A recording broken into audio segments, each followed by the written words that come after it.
Bienvenue dans cette nouvelle édition du Non-Stop Info. Au sommaire, il reste encore 2 jours aux Béninois pour s'inscrire sur les listes électorales informatisées.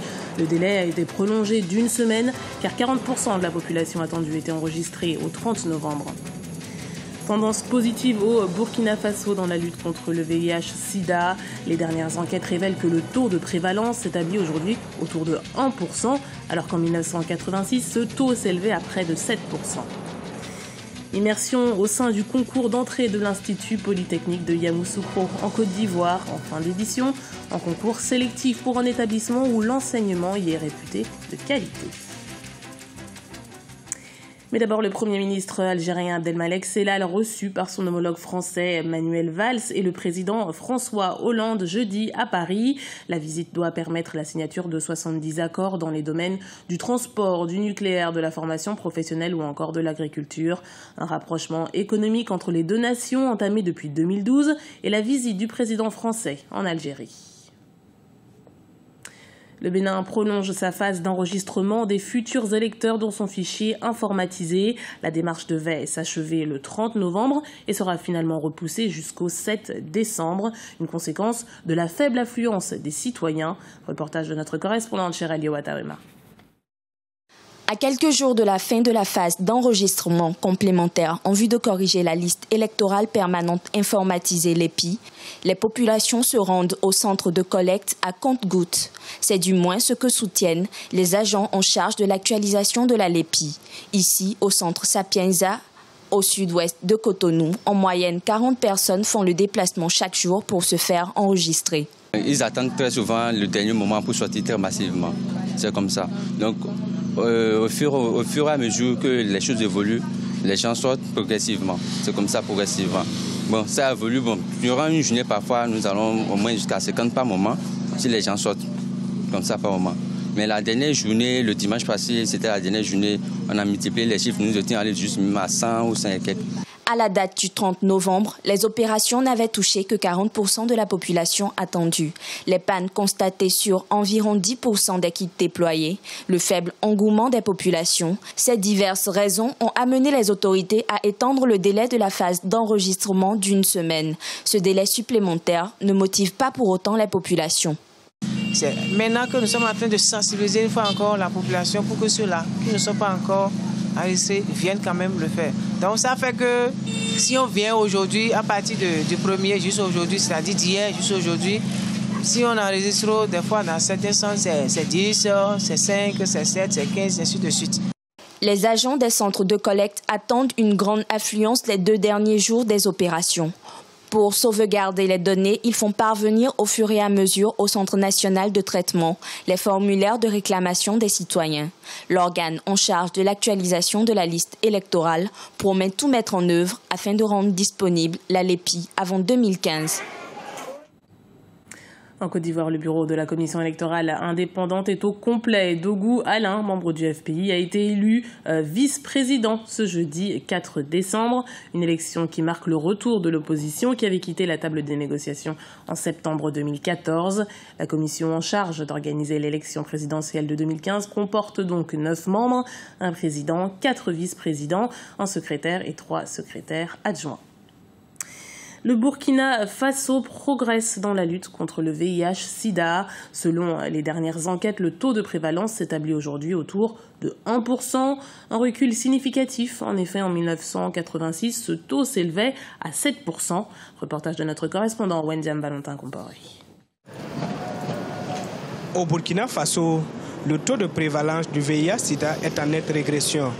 Ce taux s'établit autour d'1% aujourd'hui, alors qu'il y a encore quelques années, les statistiques avaient révélé 7% de taux d'infection. Une baisse qui semble être la résultante des efforts consentis par les autorités du pays. Depuis 2001, le Conseil national de lutte contre le sida a été mis en place pour prévenir la maladie.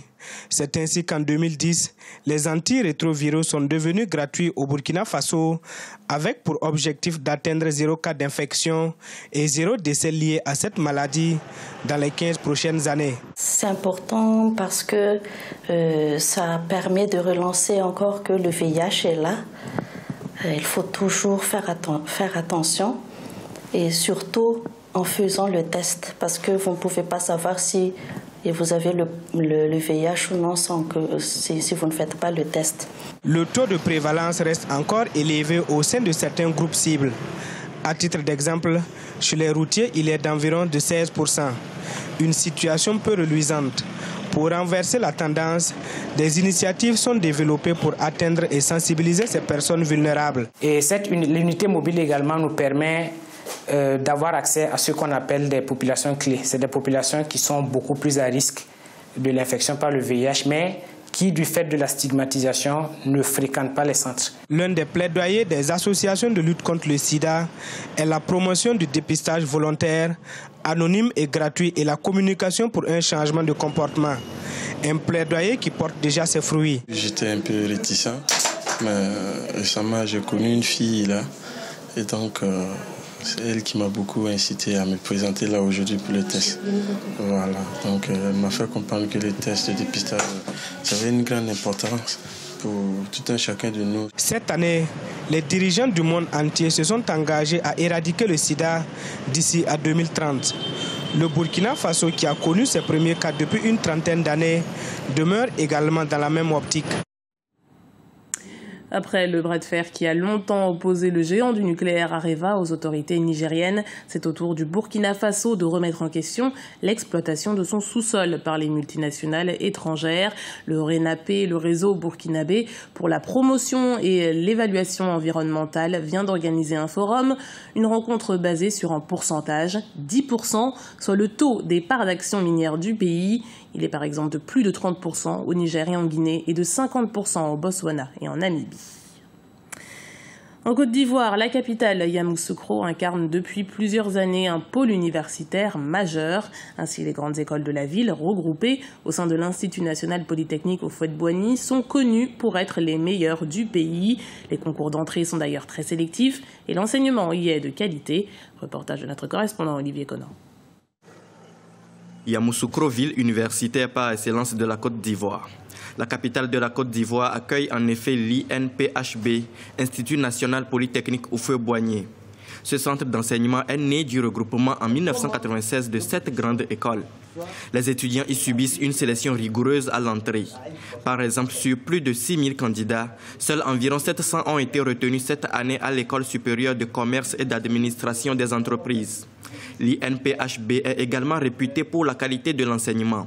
L'accent est mis sur les travaux de recherche. La différence, c'est qu'ici, les ingénieurs sont formés avec la pratique, avec des laboratoires qui sont équipés et donc qui permettent de faire des formations qui sont axées essentiellement vers la pratique. En plus, la formation théorique. En plus de favoriser leur insertion professionnelle, la formation à l'Institut national polytechnique Houphouët-Boigny donne aux étudiants l'esprit d'entrepreneuriat. J'aime créer, faire des choses, faire du beau, voilà.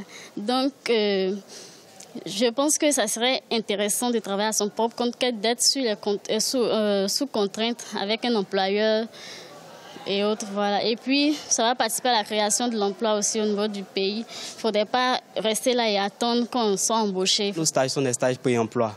Donc, cela nous permet, un temps soit peu, de prouver en entreprise et de pouvoir être embauché. Mais il y a aussi le profil entrepreneurial que l'école développe. Pour ma part, j'ai décidé vraiment, à la fin de ma formation, de monter une entreprise. J'ai déjà rédigé le business plan. Donc je pense que pour un étudiant de l'INPHB, nous n'avons pas de crainte à ce niveau.